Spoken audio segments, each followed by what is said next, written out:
भगवान बुद्ध अपने शिष्यों के साथ बैठे हुए थे और उन्हें उपदेश दे रहे थे।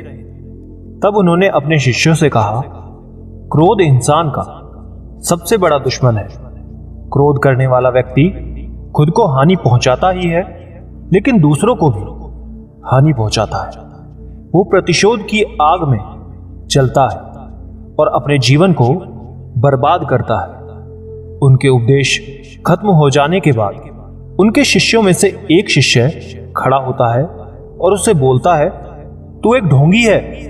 तेरी बातें मनुष्यों के रहन सहन से विपरीत हैं। तू जो भी कहता है उसे अपने जीवन में अनुसरण नहीं करता और दूसरों को यह सब करने को कहता है। जब वो शिष्य गौतम बुद्ध को उल्टी सीधी बातें कह रहा था, तब गौतम बुद्ध ने कोई प्रतिक्रिया नहीं दी और वे शांत बैठे थे।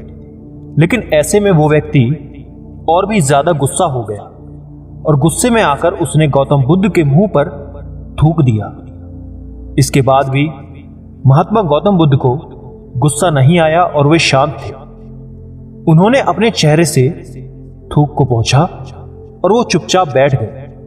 ये सब देखकर उस शिष्य को समझ नहीं आया कि वो क्या करेगा। गुस्से में आकर वो उस जगह को छोड़कर चला गया और अगले दिन अपने घर पहुंचा। जैसे ही वो अपने घर पहुंचा, तब तक उसका दिमाग शांत हो चुका था।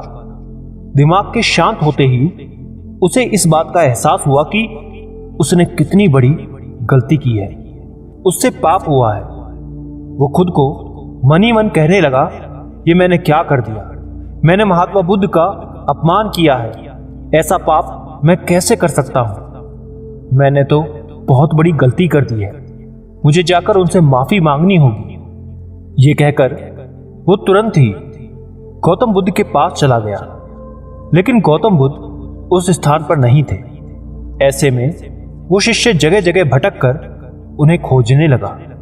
जैसे ही उसे महात्मा बुद्ध मिले तो वो उनके पैरों में गिर गया और उनसे कहने लगा, मुझे माफ कर दीजिए, मुझसे गलती हुई है। मैंने आपका अपमान किया है। मैंने ये बहुत बड़ा पाप किया है। ये सब देखकर गौतम बुद्ध ने उससे कहा, शांत हो जाओ। क्या बात है, मुझे बताओ, तुम कौन हो। गौतम बुद्ध के ये पूछने पर वो शिष्य चौंक गया। वो सोचने लगा कि महात्मा बुद्ध मुझे कैसे भूल सकते हैं। मैंने तो उनका अपमान किया था। ये सोचकर उसने महात्मा बुद्ध से कहा,